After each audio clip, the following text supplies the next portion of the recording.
All cars want to kill me. That was my belief for 3 long days. Frustrating, right? It all started when I decided to come to the United States as an exchange student. On my first day, I woke up early, had a refreshing shower, put on my best outfit, very ready and excited to start this new journey. On my way to my very first important event, as I crossed the street, 2 reckless drivers were coming very fast toward me, but they slammed on their brakes just 1 foot away from me. At that moment, I couldn't understand what happened. I was so close to dying. I felt frustrated and couldn't say anything to these drivers because I even forgot how to speak in my 3rd language, English. I lived my whole life in Tunisia, North Africa. It's not Indonesia, it's not Malaysia, it's Tunisia with a T. And had never been to any other country. In Tunisia, we don't use crosswalks for pedestrians. What we do instead is wait for space between cars and just cross the street. It is what I was doing in America, and it made me call my mom each evening to say, "Mom, it's serious. They're trying to kill me here." Apart from being targeted by all American drivers, my first day in the United States was really exciting. After living my entire life in a bubble, surrounded by friends and family, I found myself in a room with almost 200 students from 75 different countries. I was sitting at the same table with the students from the UK, Pakistan, Australia, France, and countries I had never heard about in my life, like the Federated States of Micronesia. On that day, I stepped out of the bubble a bit further. And guess what? I made friends from 3 countries: Spain, France, and Turkey. The next day, we met and had to do the most scary thing in America. Your guess is right. We had to cross the street.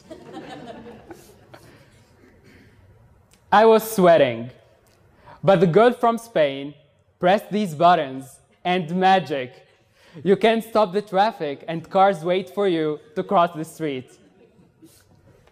So I asked them, "Do you have these in your countries?" They looked to each other and then answered, "Are you serious? We've known this since we were like 3 years old." At that moment, I felt Tunisia must be the only country that does not have crosswalks. I felt I am way behind their time. I need to be quiet, learn from them, because obviously, I have nothing to add to these people. But soon, I discovered I was wrong. One evening, I saw my friends from Spain and France feeling disappointed because they couldn't find an internship, despite sending over 15 emails. Now it was my turn to say, "Are you serious?" In Tunisia, I'm used to sending over 200 emails, not receiving a reply, not feeling disappointed about it. In my country, it's very hard to find opportunities. So that's why we are used to be very persistent and over-prepared. So my friends got inspired and started sending more emails. And in just 1 month, my friend from France secured an internship and did more than 10 interviews.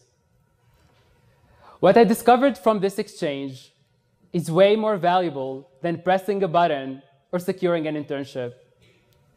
I discovered that cultural exchange extends to mutual learning and teaching.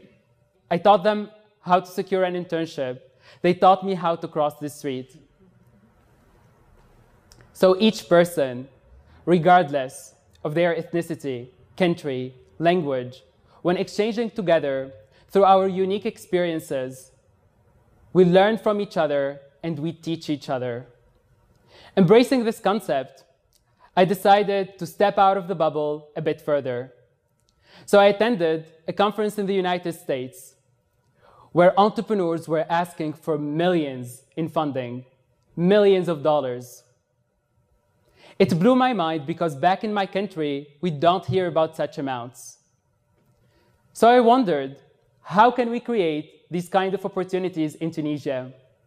And after a bunch of discussions with investors, I now have an idea about how to achieve that, on how to create a vibrant startup environment in Tunisia.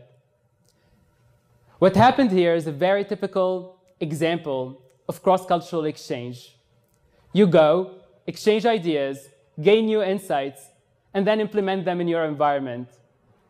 This exchange brings fresh perspectives and unlock hidden opportunities, opportunities you wouldn't even notice while sitting in your bubble. For instance, I met an entrepreneur in this conference. I liked her idea. But as an Arab living in the MENA region, I told her, your idea is great, but I think it is way more needed in the Middle East. And now, she's seriously considering expanding there.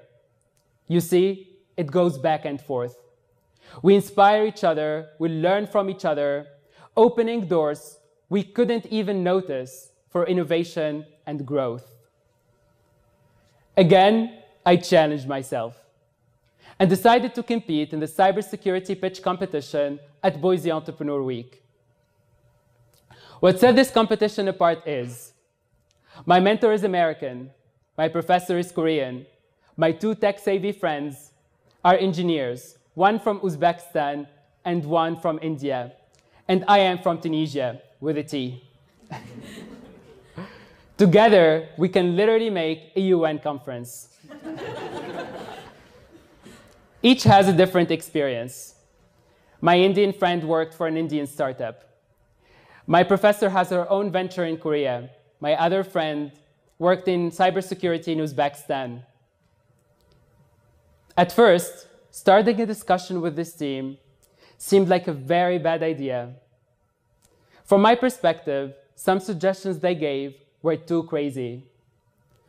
And some ideas were somehow irrelevant. I felt a huge gap of perspectives, references, experiences. But what helped me bridge the gap is active listening and trying to accept these ideas, analyze them, give them a chance, see what they can bring to the table. And the moment I did this, I uncovered new details, pain points, areas of improvements I couldn't even notice myself. When I gave these ideas a chance, we turned a simple concept into a winning idea in just 3 days. You heard it right. 3 days and won first place in the competition. This experience made me question my leadership, preferences, perspectives. It shaked everything up. I used to prefer working with people who think like me, speak my language, and share the same culture. And now, I'm seriously considering opening a business with people from all over the world. Crazy, right? I used to prefer that because since we share a lot of similarities, we can feel comfortable around each other and so make a better team. But comfort is not always the best option. A study conducted by LinkedIn proves that diverse teams make better decisions 78% of the time and are 35% more productive. Looking back, I can't believe how only 4 months shifted my perspective in many different ways. And it took me only one step each time. One step to learn how to cross the street. One step to give and take opportunities. One step to welcome new ideas.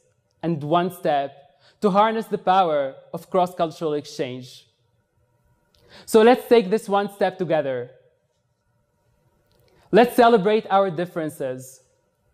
Let's learn from one another. Let's leave our comfort zones, not just for ourselves, but for a world that deserves the unity, innovation, growth that this powerful exchange brings. I know that many of you sitting in this room are living in the same bubble I was living in, and that's okay. If you are that person, I want you to be the change. I want you to take that one step.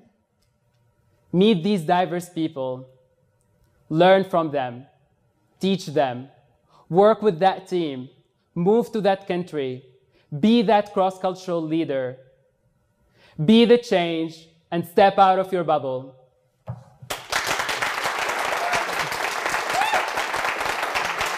Thank you.